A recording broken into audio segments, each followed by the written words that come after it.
بسم اللہ الرحمن الرحیم۔ السلام علیکم ورحمۃ اللہ وبرکاتہ۔ جنت میں درخت کس کے لیے لگائے گئے؟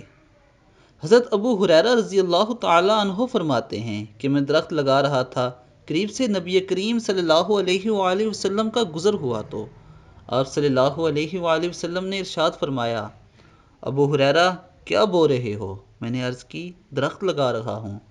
تو آپ صلی اللہ علیہ وآلہ وسلم نے ارشاد فرمایا، اس سے بہتر درخت تمہیں نہ بتاؤں؟ میں نے عرض کیا ضرور اے اللہ کے رسول صلی اللہ علیہ وآلہ وسلم۔ تو آپ صلی اللہ علیہ وآلہ وسلم نے ارشاد فرمایا، کہو سبحان اللہ والحمد للہ ولا الہ الا اللہ واللہ اکبر۔ ان میں سے ہر کلمے کے بدلے جنت میں تمہارے لیے ایک درخت لگے گا۔ دوستو، یہ چھوٹا سا ذکر ہر شخص اچھی طرح یاد کر سکتا ہے، اس لیے میری آپ سب سے یہ گزارش ہے کہ آپ اسے اچھی طرح یاد کر لیجئے۔